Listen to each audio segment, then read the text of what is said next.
right, so we're going to continue solving quadratics, but sometimes, if you remember, when we were factoring, there were some things that we just couldn't find factors of. Sometimes there's nothing that you can multiply or find factors of that last term that are going to give you the middle term and so forth. So now you can still solve them. It's still possible to solve those, but you will have to use the quadratic formula. So we can solve quadratics by factoring, but we can also solve them by the quadratic formula. So remember, just to kind of take you back, remember that this is the standard form for quadratics. And then what we're going to do is we're going to take that a, which is in front of x squared, b, which is in front of x, and c, which is just that constant without a number next to it. And we're going to plug in those numbers into the quadratic formula. So that's where all those b's come from. So this is negative b plus or minus the square root of b squared minus 4 times ac times a times c. Those are all multiplied together, divided by 2 times a. And so this is the quadratic formula. So this is not something that you have to memorize. You know that you have this from your, you'll have this on your formula chart. So you don't have to memorize it, but it is very helpful for you to memorize it. And I would probably venture to guess if you ask your parents, they probably remember the quadratic formula. So also remember that for standard form, we have to have 0 on one side. So if we don't have 0, then we're going to have to move it and make it have 0 on that other side. And we'll see that in a couple of examples. All right, so let's look at our first one. We're going to solve this when we have 3x squared plus 15x minus 7 is equal to 0. So I already have 0 on one side. So my quadratic formula says x equals, so the solution to x is going to be negative b plus or minus the square root of b squared minus 4 times a times c divided by 2 times a. Now that plus or minus is where we're going to get our two answers from. So remember, with factoring, we had 2 solutions. Here we're still going to have 2 solutions because we're going to have plus the square root of blah blah blah, and then we'll have minus the square root of blah blah blah. So let's make sure we note that a is equal to 3, b is 15, and c is negative 7. So a is 3, b is 15, and c is negative 7. Then I'm just going to go through and replace every single thing I see there. So I have x is going to be equal to negative 15 plus or minus the square root of 15 squared minus 4 times 3 times negative 7, all divided by 2 times 3. Now, what you'll notice here is almost every single time, except for that negative b, I put those in parentheses. That's really a big key thing, and you want to make sure that you do that. And so, especially with that underneath the square root sign, that's also called the radical sign. This piece right here is called the discriminant. Okay, so if we take the square root, we can't find the square root of a negative number. So if we end up with a discriminant that's a negative number, we don't have any solution. So it doesn't ever cross the x-axis. So it'd be a parabola that maybe doesn't come down and touch, or doesn't come up and touch. So that's just kind of some good vocab. So the discriminant is underneath the square root sign. So what we're going to look here is we are going to find that. So I'm going to plug in just that one piece. I'm just going to plug this piece in to my calculator and find out what that is. So, all right. So I'm going to have x equals negative 15 plus or minus the square root of 309 divided by, and I'll go ahead and multiply 2 times 3, which is going to give me 6. So there's my, that's going to be my 2 solutions. So now this is where I'm going to split the 2 solutions up. So I'm going to have one solution come up and be x equals negative 15 plus the square root of 309 divided by 6. And then my second equation is going to come down here, and I'm going to have x is equal to negative 15 minus the square root of 309 divided by 6. And those will be my 2 solutions. So then I'll plug that in like I see it. Be very careful when you plug these in that you're paying close attention to the negative sign and the minus sign. Remember, minus is between 2 numbers, but negative is that kind of that one that's out in front, or if you're multiplying by a negative number.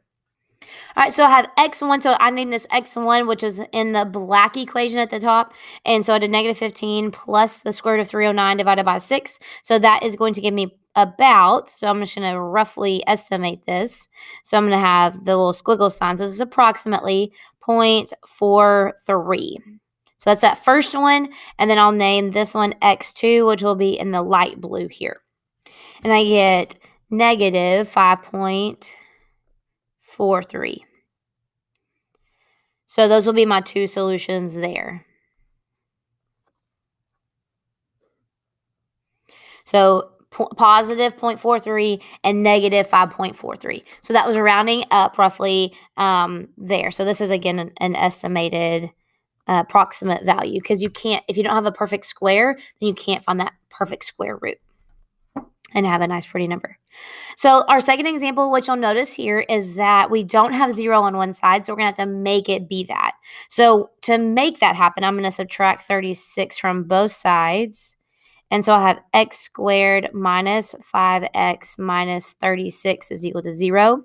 Then I can plug in my a, b, and c. So my a is going to be, now this is kind of tricky because remember, there's not a number out in front of x squared, except there's an understood to be a 1 there. So a is equal to 1, b is equal to negative 5, and c is equal to negative 36. Anytime you have a minus sign, it's going to end up making those numbers negative because our standard form is with all positives. So now I'm going to plug that into my quadratic formula. And so I'm just going to use the formula from above, or from the left. So I'm going to have x is equal to negative b, which is negative 5, plus or minus the square root of negative 5 squared minus 4 times 1 times negative 36. Then divided by 2 times 1. So remember, my first step is I'm going to plug in what's underneath the square root sign first, and then I can go from there. So that's what I'm plugging in. You can see that bottom piece right there. So you can see I have negative signs in there, or that parentheses and everything like that, just like I see it, just like I wrote it down. So that gives me 169. So now I'm going to have negative 5 makes a positive 5. So I'm going to have 5 plus or minus the square root of 169 divided by 2 times 1, which is 2. So I'm going to go ahead and multiply it out. So this is where I'm going to split now, and I have my two equations. So I have x1, so my first equation, or my first solution, is going to be 5 plus the square root of 169 divided by 2. And my second one is going to be x2, which I will say 5 minus the square root of 169 divided by 2. And so therefore, I'm looking at x1 solution, and it's probably going to be approximately. We'll just wait and see. And then I have x2 solution. So I don't have an approximation, so this is exactly 9. So x1, the solution was 9, and the second solution is negative 4. And it does not matter which order you write them in, okay? So those were nice, pretty answers, yay, for that. So again, kind of walking through, identify a, b, and c, plug it into the quadratic formula, plug in what's underneath the square root sign, then you split it up into two equations, 1 plus the square root, 1 minus the square root, and then you're good to go from there. All right, last one here, you'll notice that my 4x is over on the other side, so I have to move that over because it has to be 0. So I'm going to subtract 4x from each side. So I have negative 10x squared minus 4x plus 9 is equal to 0. So from here, my a is going to be, I'm going to write that over here. A is going to be negative 10, B is negative 4, and C is 9. So I'm going to plug that into the quadratic formula. So I have x is equal to negative b, which is negative 4, plus or minus the square root of b, which is negative 4 squared, minus 4 times negative 10 times 9 times a times c divided by 2 times a. It's negative 10. So now I'm going to plug in what's underneath the square root. That's that first one that you want to plug in. Remember to make sure you have parentheses, but also make sure you have the correct minus or negative signs. So I got 376 there. So I'm going to have x is equal to negative 4 is a positive 4 plus or minus the square root of 376 divided by negative 20, because that's 2 times negative 10. So now I'm going to split my two equations here. So I will have two equations. So I will have x1 is going to be 4 plus the square root of 376 divided by negative 20. And x2 will be 4 minus the square root of 376 divided by negative 20. These are approximately, so I'm going to have to write it up here right above the solution part here. So I have x1 is approximately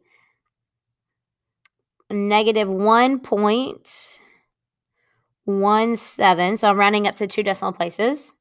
And then my x2, my second solution is going to be approximately 0.77. So those are my solutions there. I know I kind of ran out of room there. Sorry about that, guys. And so that is with the quadratic formula. Again, you don't have to memorize the quadratic formula, but you need to know how to be able to plug this in. If you don't like factoring, guess what? You can use this for any quadratic that you want. So if factoring is not your jam, then this will definitely work. You need to understand how factoring works, though, because there will be some questions that ask about kind of like the process for that. But these right here, but you can always solve quadratics using the quadratic formula.